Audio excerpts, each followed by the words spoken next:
Hello friends, మినపగారెలు పర్ఫెక్ట్‌గా రావాలంటే ఒకసారి నేను చూపించే ప్రాసెస్‌లో చేయండి. పైన క్రిస్పీగా, లోపల ఫ్లఫీగా, ఆయిల్ ఎక్కువ పీల్చకుండా టేస్టీగా ఉంటాయి. ఫస్ట్ ఒక బౌల్‌లోకి ఒక గ్లాస్ మినపప్పుని తీసుకొని 5, 6 గంటల పాటు నానబెట్టండి.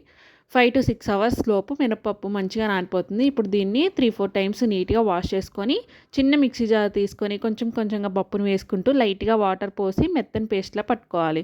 పెద్ద మిక్సీ జార్‌లో అయితే వాటర్ ఎక్కువ పడతాయి. అలాగే పిండి కూడా లూజ్‌గా అయిపోతుంది. అందుకని చిన్న మిక్సీ జార్‌లో పిండిని మిక్సీ పట్టుకోండి. పిండి కన్సిస్టెన్సీ వీడియోలో చూపిస్తున్నట్టుగా ఉండాలి. ఇలా మిక్సీ పట్టుకున్న పిండిని ఒక బౌల్‌లోకి వేసుకొని అందులో కొద్దిగా కరివేపాకు, చిన్నగా కట్ చేసుకున్న పచ్చిమిర్చి ముక్కలు, సన్నగా చాప్ చేసుకున్న ఆనియన్స్, టేస్ట్‌కి సరిపడా సాల్ట్, చిటికెడు సోడా, ఉప్పు వేసుకొని పిండిని బాగా బీట్ చేసుకుంటూ కలుపుకోవాలి. అలా కలుపుకుంటే గారెలు అనేవి లోపల ఫ్లఫీగా వస్తాయి. ఇప్పుడు ఒక పాల ప్యాకెట్ తీసుకొని చేతిని వాటర్‌లో ముంచుకుంటూ కొంచెం కొంచెంగా పిండిని తీసుకొని గారెల్లా చేసుకొని వేడిగా ఉన్న నూనెలో వేసి గోల్డ్ కలర్ వచ్చేంత వరకు ఫ్రై చేసుకొని తీసేయండి. అంతేనండి. పైన క్రిస్పీగా, లోపల ఫ్లఫీగా ఎంతో టేస్టీ గారెలు రెడీ అవుతాయి. నేను చెప్పిన ప్రాసెస్‌లో మీరు ట్రై చేయండి. ట్రై చేశాక ఎలా వచ్చినాయో కామెంట్ చేయండి. నా వీడియో నచ్చితే లైక్ ఇవ్వండి, షేర్ చేయండి. అలాగే ఛానల్‌ని సబ్స్క్రైబ్ చేసుకోండి. బాయ్.